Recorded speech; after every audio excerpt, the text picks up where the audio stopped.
감사 찬송하기를 거룩하신 구주께 영광 돌려보내세. 구주원을 하셨네. 크고 작은 나라들 기뻐와 답하여라.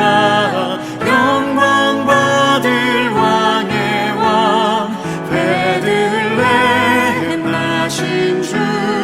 영광 받을 왕의 왕 베들레헴 나신 주.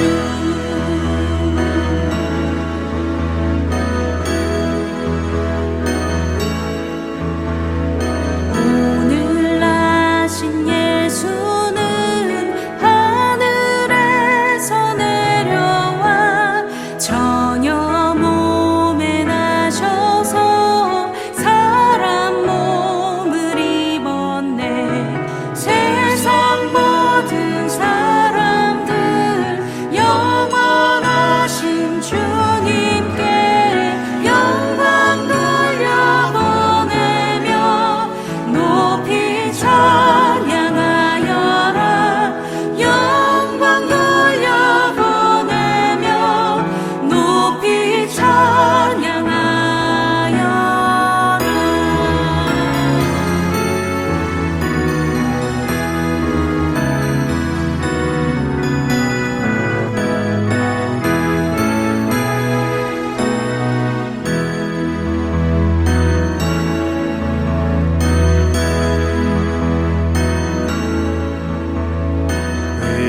의로우신 예수는 평화의 왕이시고 세상 빛이 되시며 우리 생명 되시네.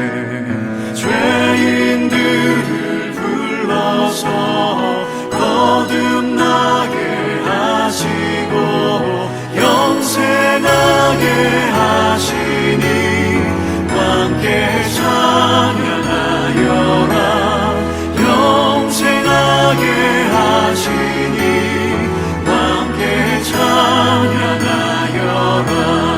영광 돌려보내며 높이 찬양하여라. 영광 돌려보내며 높이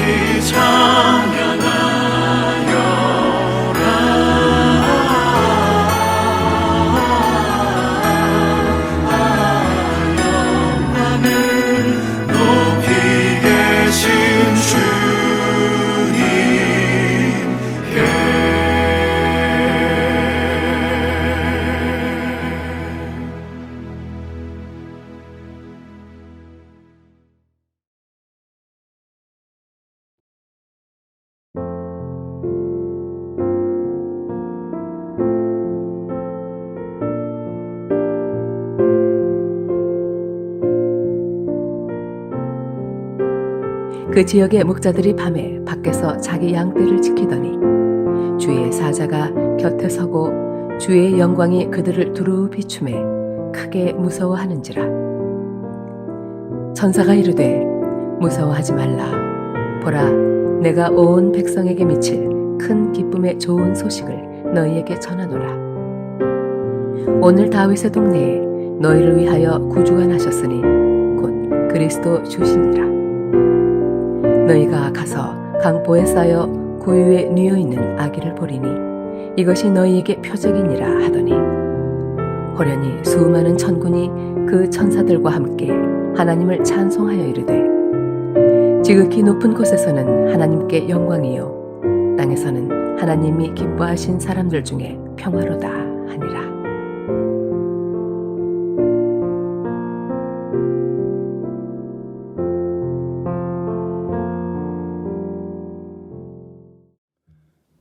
메리 크리스마스. 여러분, 2000년 전에 아기 예수님이 이 땅에 오셨을 때 대부분의 사람들은 예수님이 오셨다는 사실조차 알지 못했고, 또 베들레헴 여관주인 헤롯 왕, 대제사장, 그리고 서기관, 이런 사람들은 심지어 성탄의 소식을 들었는데도 예수님을 만나지 못했습니다. 자, 그러면 예수님을 맞이했던 사람들의 공통점, 과연 무엇일까요? 그런데 모두에게 한 가지 공통점이 있다라는 사실을 발견할 수가 있었어요. 여러분, 남가주 사랑의 교회에 가보면 그 입구에 이런 동상이 서 있습니다. 예수님이 제자들의 발을 닦아주는 모양인데요. 예수님이 고개를 숙이고 있기 때문에 예수님의 얼굴이 잘 보이지 않아요. 그런데 가만 보니까 그 앞에 이런 글이 적혀져 있었습니다. 예수님의 얼굴을 보고 싶으십니까? 그러면 무릎을 꿇으십시오. 그래서 저도 무릎을 꿇고 예수님의 얼굴을 본 적이 있습니다. 그렇습니다. 무릎을 꿇어야 예수님을 만날 수가 있고 예수님을 모실 수가 있는 것이죠.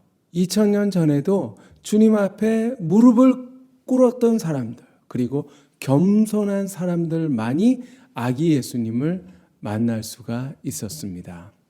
자, 어떤 사람이 있었을까요? 우선 마리아가 있습니다. 자, 마리아가 어느 날 천사 가브리엘에게 성탄의 소식을 듣게 돼요. 보라, 내가 잉태하여 아들을 낳으리니 그 이름을 예수라 하리라. 도저히 이해할 수 없는 그런 이야기였습니다. 그리고 받아들이기도 힘든 그런 사건이었죠. 왜냐하면 그렇게 했다가는 사랑하는 남편에게 버림을 받을 수도 있었고, 또 마을에서 추방당할 수도 있었고, 그리고 율법대로 돌에 맞아 죽을 수도 있었기 때문이죠.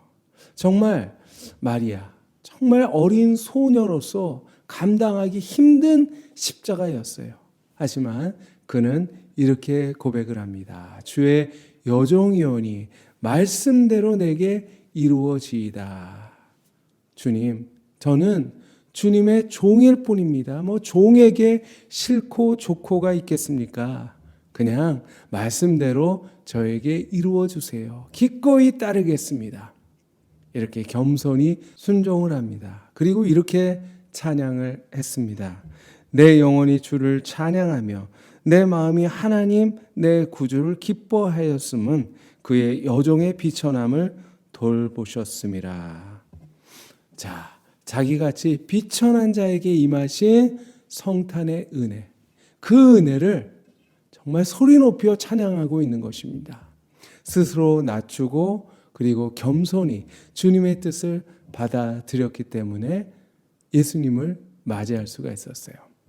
다음으로 아기 예수님을 만났던 사람, 바로 목자들입니다. 그들은 밤 늦게까지 들에서 양들을 지키다가 갑자기 하늘에서 밝은 빛이 번쩍 비추더니 천사의 소리가 들려옵니다. 무서워 말라, 내가 온 백성에게 미칠 큰 기쁨의 좋은 소식을 너희에게 전하노라. 오늘 다윗의 동네에 너희를 위하여 구주가 나셨으니 곧 그리스도 주시니라. 그러더니 갑자기 수많은 천군과 천사들이 나타나서 합창을 하기 시작합니다. 지극히 높은 곳에서는 하나님께 영광이요, 땅에서는 하나님이 기뻐하신 사람들 중에 평화로다. 그래서 목자들이 우리가 베들레헴으로 달려가서 일어난 일을 눈으로 보자 하고 양들을 다 놔두고 급하게 베들레헴으로 달려가서 구유에 누인 아기 예수님을 만나게 되죠.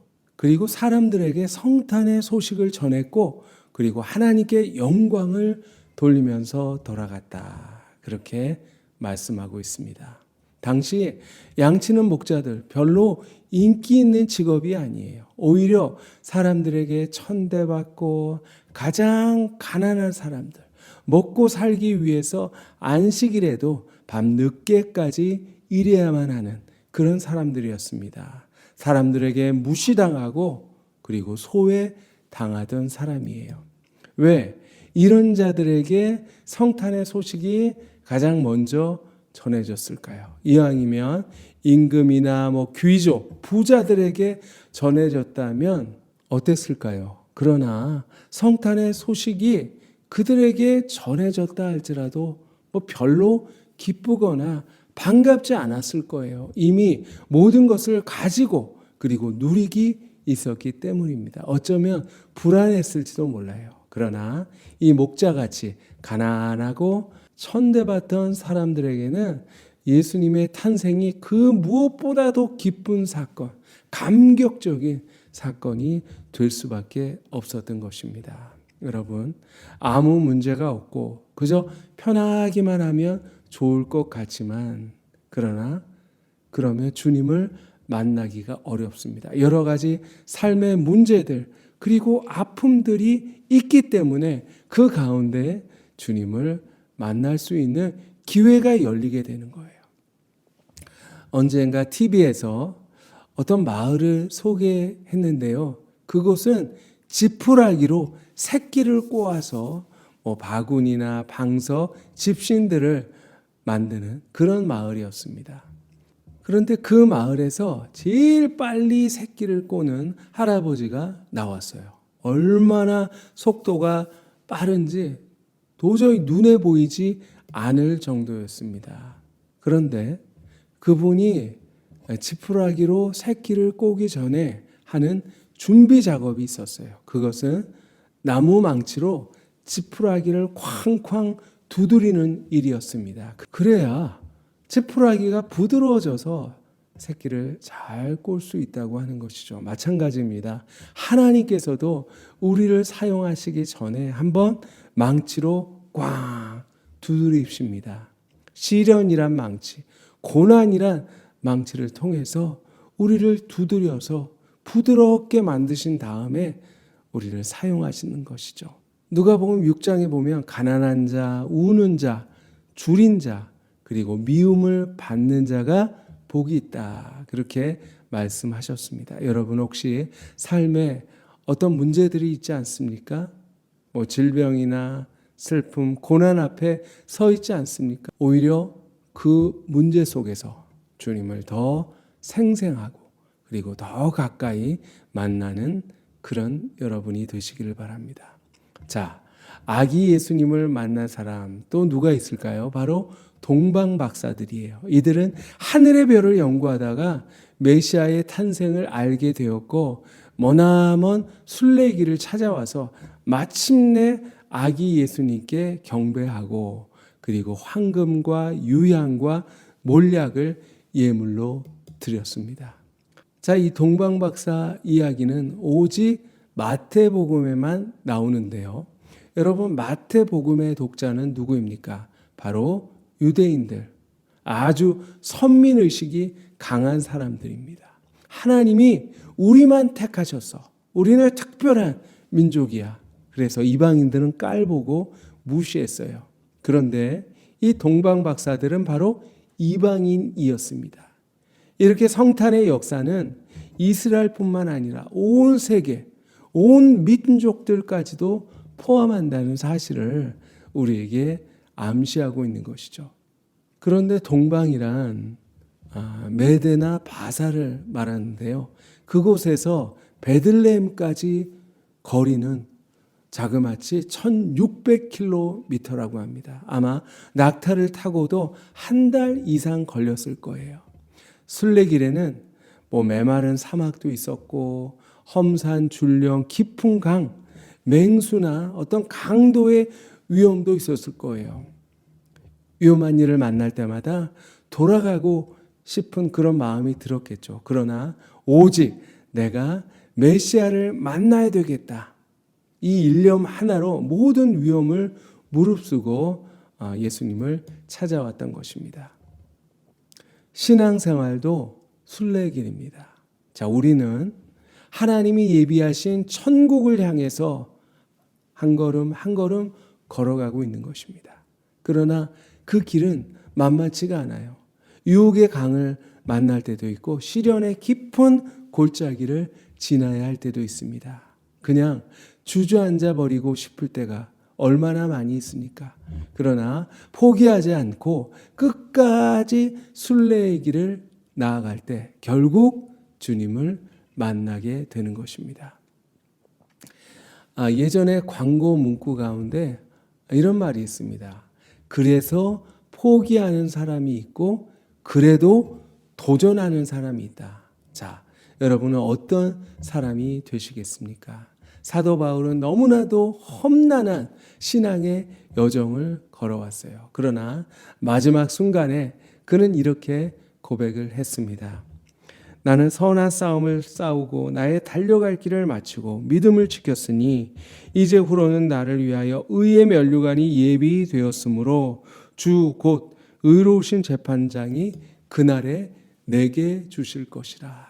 여러분, 우리도 별을 보며 포기하지 않고 달려와서 결국 예수님을 영접했던 동방박사들처럼 힘들어도 낙심돼도 우리의 표대이신 예수님을 바라보며 끝까지 신앙의 경주에 임할 수 있기를 바랍니다. 그래서 우리 모두가 순례의 길을 마치고 신앙의 결승점에서 의의 면류관을 쓰고 그리고 주님을 만나는 그런 영광을 누릴 수 있기를 소망합니다.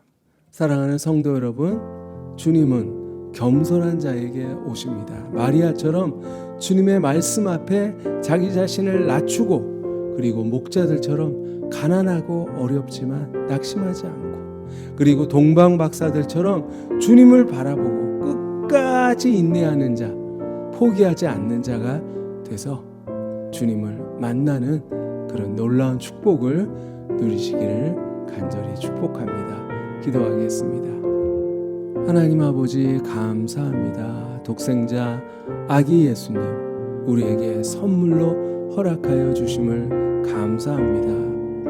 하나님, 그러나 저희들 때로 주님을 멀리할 때도 있고 주님이 원치 않는 일을 행할 때도 있음을 주님 고백합니다. 어리석은 저희들 용서하여 주시고 이제 성탄의 주님을 향해서 한 걸음 한 걸음 나아가는 그런 신앙의 경주를 할 수 있게 하여 주시옵소서. 그러기 위해서 마리아처럼 겸손하게 하여 주시고 그리고 목자들처럼 어려워도 힘들어도 낙심하지 않고 그리고 동방박사들처럼 아무리 힘들다 할지라도 끝까지 포기하지 않고 결국 주님 앞에 설 수 있는 우리 모두가 되게 하여 주시옵소서. 감사드리며 예수님 이름으로 기도하옵나이다. 아멘. 이제는 예수님의 은혜와 하나님의 사랑과 성령님의 교통하심, 인도하심이 마리아처럼 그리고 목자들처럼 동방박사들처럼 어떠한 일이 있어도 낙심하지 않고 포기하지 않고 그리고 주님 앞에 겸손하여서 성탄의 주님을 만나는 축복을 누리기를 소망하는 사랑하는 모든 교우들 머리머리 위에 이제부터 영원히 항상 함께 하시기를 간절히 축원하옵나이다.